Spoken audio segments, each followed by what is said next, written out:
नमस्कार, म परमेश अधिकारी। मेरो युट्युब च्यानलमा हजुरहरूलाई स्वागत रहेको छ। म आज यस भिडियोमा मातृभूमि नेपालको बारेमा भन्दै यस सम्बन्धी केही प्रश्न उत्तर राख्नेछु, जसले गर्दा तपाईको सामान्य ज्ञान साथै प्राचीन कुराहरू पनि जानकारी हुनेछ।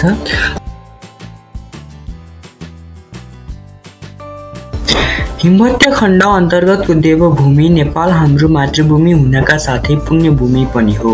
विश्वको प्राचीन संस्कृतिको उद्गम स्थल हिमालयको काखमा अवस्थित यस भूमिलाई आफ्नो साधनाका निम्ति तप स्थली बनाएर ऋषि मुनि साधक सन्तहरूले विश्वको उन्नति एवं सबै मनुष्य कार्यहरू गरेका छन्। यहाँका पावन पर्वतहरू, पवित्र नदी, संगम, अनेक तीर्थहरू, मन्दिर आदि समय समयमा निर्मित भए, जसको दर्शन गरेर हामी आज पनि पवित्र एवं धन्य भएको अनुभव गर्दछौँ। नेपालका यस्तै पुण्य स्थलहरू देवात्मा, हिमालयको उच्च पर्वतहरू, पवित्र नदी, संगम, कुण्ड, ताल, विविधताले भरिएको प्राकृतिक सम्पदा, यहाँको भूगोल आदि बारे रोचक जानकारी यहाँ प्रश्नोत्तर शैलीमा प्रस्तुत गरिएको छ। नम्बर 1, नेपाल महात्म्यका अनुसार कुन ऋषिले यहाँका जनताको लालन पालन गरेकाले यस देशको नाम नेपाल रहन गयो?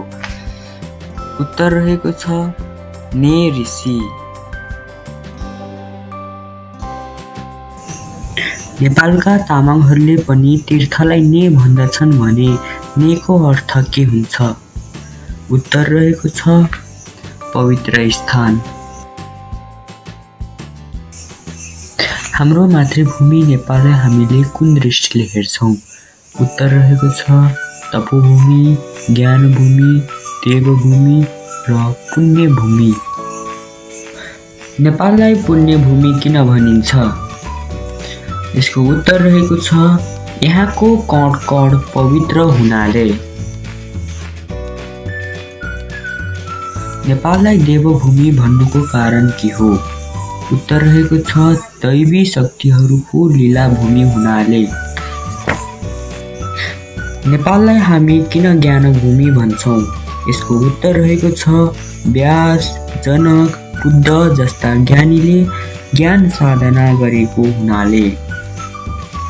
प्राचीन कालदेखि नै ऋषि र साधकहरूले तप गरेको हुनाले नेपाललाई कस्तो भूमि भनिन्छ? यसको उत्तर रहेको छ तपोभूमि। हिमवत्य खण्ड नामक ग्रन्थ अनुसार सत्ययुगमा नेपाल देशको नाम के थियो? यसको उत्तर रहेको छ सत्यवती।